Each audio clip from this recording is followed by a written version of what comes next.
Dan Dickau here, Gonzaga Nation SI. Well, it continues to be busy times in the world of college basketball, the transfer portal, as we've talked about on a number of occasions already, and we will update later this week.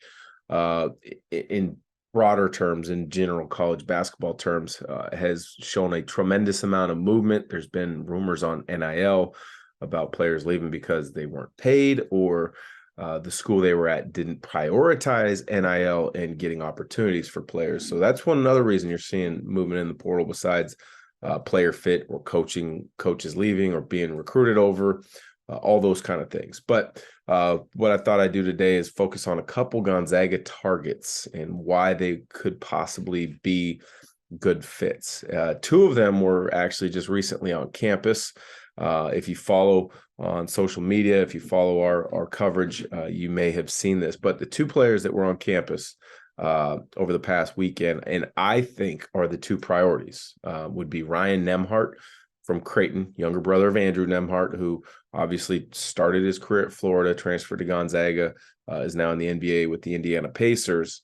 And the other is Graham Ike from Wyoming. Ike is a name you haven't heard much about, I'm sure, over the past 18 months, and I'll share more with you why in a minute. But those, I think, are the top two targets. A couple other interesting targets for backcourt perimeter players. Taron Armstrong out of Cal Baptist, 6'5", point guard. Terrific vision, I think, is someone to keep an eye out on. And then Stephen Ashworth, a combo guard out of Utah State, can really shoot it.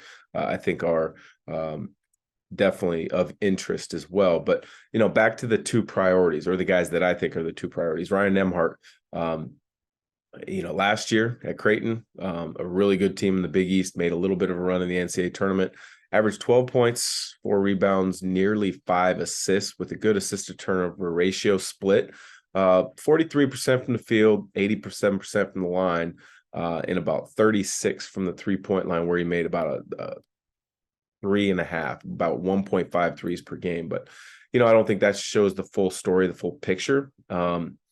He's a player that I think has a great IQ, a great understanding of the game. He plays with composure. He plays with a calmness about him, but he also plays with a confidence factor that is necessary and needed for all good teams. Some people are going to be asking, well, what does that do with Nolan Hickman? What does that do, for maybe the recruitment of Zoom Diallo?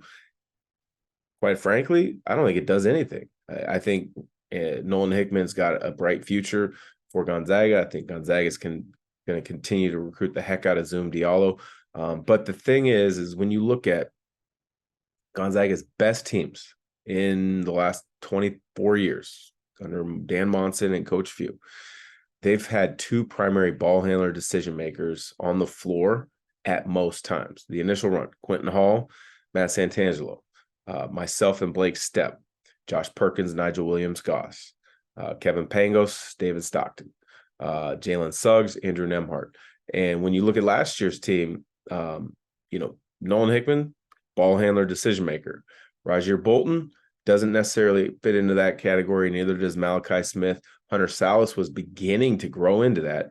But that's the problem nowadays in college basketball. Not very many programs and coaches have time to let you grow into that. They need somebody to kind of plug and play, which is exactly, I think, what Ryan Nembhard would be. I think that would be a great pickup. The other one who I think is a priority, or should be a priority if he's not, is Graham Ike. He originally committed to Northern Colorado for Jeff Linder. When Jeff Linder took the job at Wyoming, followed him there, vastly undervalued coming out of high school. And then he was a really good player in the Mountain West. 2 years ago, he was all conference in the Mountain West, where he averaged about 19.5 points, almost 10 rebounds per game, over 50% from the field.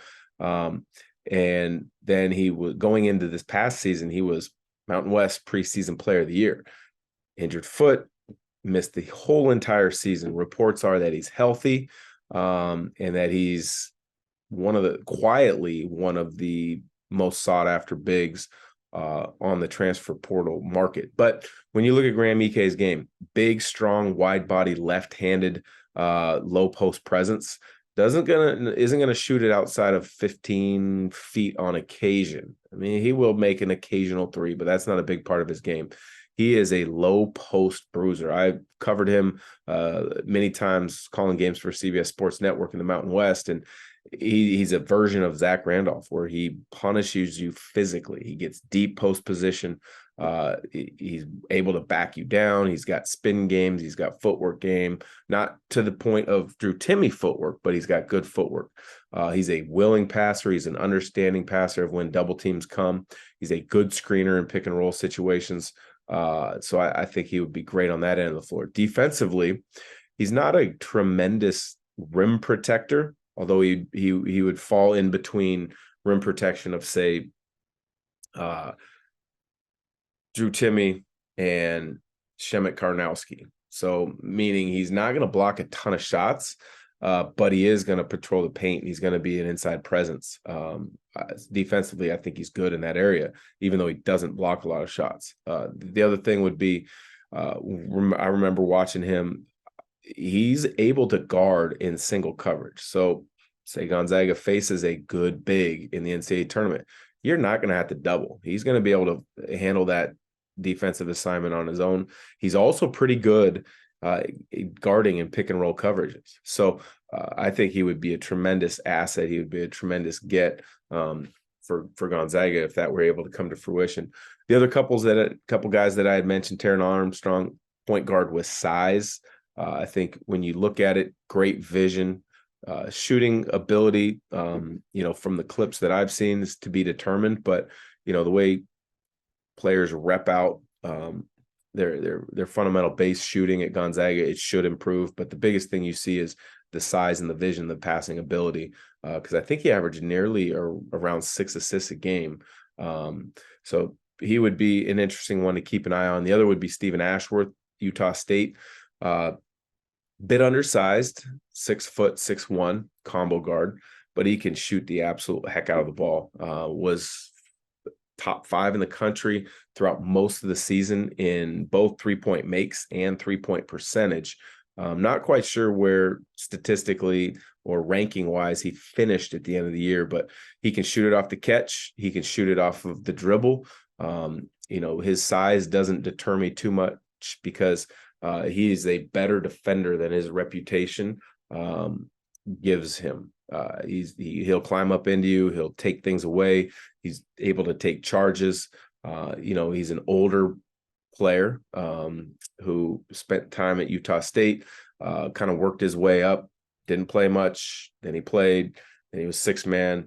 Then he burst onto the scene and nearly doubled his scoring output this last season. I want to say he averaged right around 17 a game on a good Utah State team. So a couple of names, couple guys to keep an eye on. We will update more on the overall transfer portal because this thing just keeps growing. So for Gonzaga Nation SI, thanks for listening.